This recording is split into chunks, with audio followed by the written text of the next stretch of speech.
మరొక కాలర్ సుజాత గారు తిరుపతి నుంచి. మేడం నమస్తే. సార్ నమస్తే సార్. చెప్పండి. నేను శ్రీకాళహస్తి నుంచి మాట్లాడుతున్నాను సార్, తిరుపతి డిస్ట్రిక్ట్ లో. ఓకే. నేను ఇక్కడ కాంట్రాక్ట్ స్టాఫ్ నర్స్ గా ఒక 5 years గా వర్క్ చేస్తున్నాను సార్, ఇక్కడ కోవనూరు విలేజ్ లో పిహెచ్సి లో.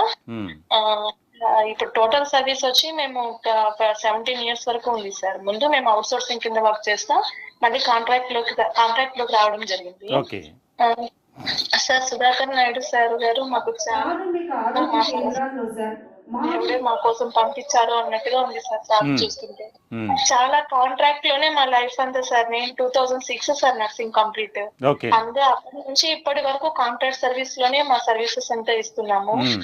దయచేసి సార్ మీ ఛానల్ ద్వారా మా సమస్యలంతా మాక్సిమం మా సిస్టర్స్ అందరు కూడా చెప్పున్నారు క్లియర్ గా. మీకు మొన్న మీటింగ్ లో కూడా మాకు రెగ్యులరైజేషన్ నాకు పూర్తి సహాయం సహకారాలు మీ ఛానల్ నుంచి అందిస్తారని ఎక్స్పెక్ట్ చేస్తున్నాం సార్. తప్పకుండా సుజాత గారు, మేము ఆ దిశగానే అడుగులు వేస్తున్నాం. మా చైర్మన్ గారు కూడా ఇందాక మాట్లాడారు పిఎస్సి విజిట్ అని. దానికి సంబంధించి ఒక క్షేత్రస్థాయిలో పరిశీలించిన తదుపరి ఖచ్చితంగా ప్రభుత్వం సానుకూలమైనటువంటి విధానంతో ఆలోచన చేయాలి, చేస్తుంది కూడా. మేమైతే విశ్వసిస్తున్నాం, నమ్ముతున్నాం.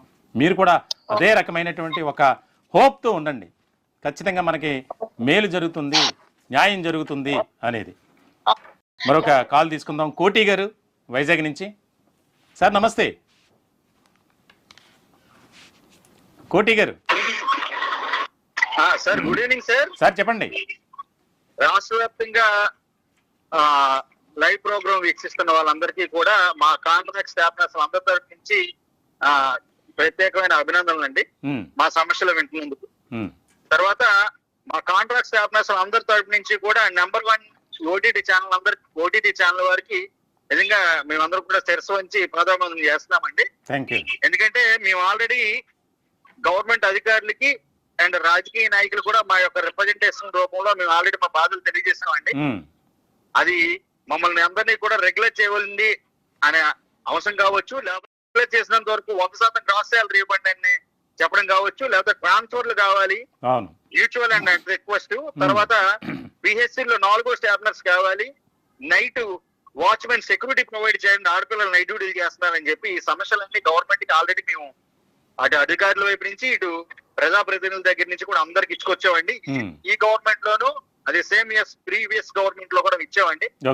ఇవేవి కూడా ఒక కొలికి తీసుకురాకుండా 12 గంటలు డ్యూటీలు చేయిస్తూ 24 గంటలు డ్యూటీ చేయిస్తూ వితౌట్ సెక్యూరిటీ ఫిమేల్ తో డ్యూటీలు చేయిస్తూ ఏ రకమైన బెనిఫిట్ ఇవ్వకుండా కోవిడ్ లో మా సేవలు విస్తృతంగా వాడుకున్నారండి.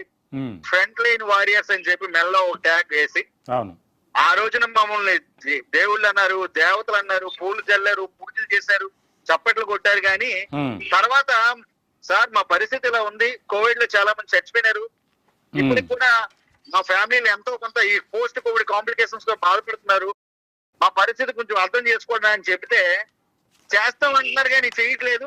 మేము తీసుకెళ్ళిన ప్రతి రిప్రజెంటేషన్ కూడా మరి ఎక్కడ పెట్టుకున్నారు, అది ఆల్రెడీ గవర్నమెంట్ తెలియజేస్తున్నారా, లేకపోతే దాని ట్రాక్ లో పెడుతున్నారా, దాన్ని తీసుకెళ్లి పక్కన పెట్టి.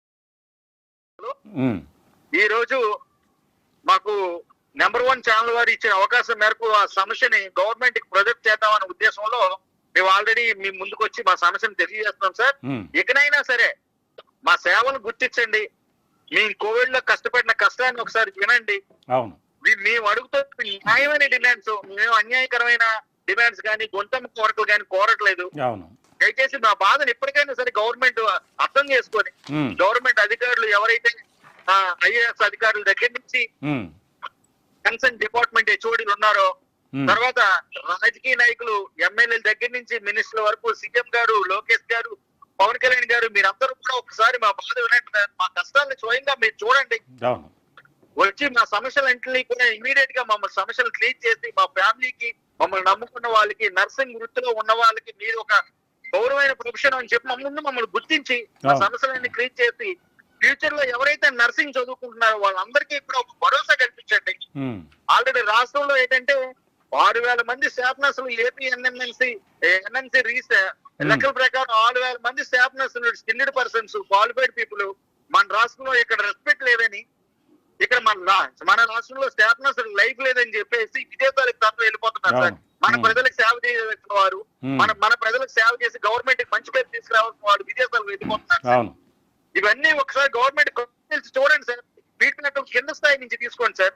మీ దగ్గర ఉన్న చుట్టూ భజన చేసే బ్యాచ్ దగ్గర నుంచి కాకుండా కింద స్థాయి దగ్గర నుంచి ఫీడ్బ్యాక్ తీసుకుంటే మీకు భజన రైట్ కోటి గారు, ఖచ్చితంగా నిజంగా మీరు ఫ్రంట్ లైన్ వారియర్స్ గా చేసినటువంటి సేవలను గుర్తించకుండా మిమ్మల్ని వేధింపులకు గురి చేస్తున్నారు. అందుకే దాదాపుగా చాలా మంది, వందలాది మంది, ఇప్పుడు వేలకు వెళ్తుంది ఆ సంఖ్య, విదేశాల్లో చేసుకుందా, ఎందుకు ఇక్కడికి వచ్చిన మన పరిస్థితి బాగోలేదు కదా అని విదేశాలు వేరే రాష్ట్రాలకు వెళ్ళి, ఎందుకంటే సరైనటువంటి గౌరవం లేదు, సరైనటువంటి జీతభత్యాలు లేవు, ఒక ప్రాధాన్యత లేదు. ప్రాధాన్యత అంటే ఏదో వారికి సన్మానాలు, వారికి పూజలు ఏమేమి చేయమనట్ల, గొంతెమ్మ కోరికలు కోరడం లేదు. వారు అడిగేది ఒక్కటే, అయ్యా మహాప్రభు మమ్మల్ని రెగ్యులర్ చేయండి అయ్యా, మేము మా కుటుంబాలతో సంతోషంగా ఉంటాం. ఈ 12 గంటల డ్యూటీలు ఏంటి, వీక్ ఆఫ్లు లేకపోవడం ఏంటి, 10 నిమిషాలు వస్తే శాలరీలు కట్ చేయటం ఏంటి, ఈ రకమైనటువంటి వారు ఒక బెగ్గింగ్ ఈ ప్రభుత్వానికి తెలియజేస్తున్నారు.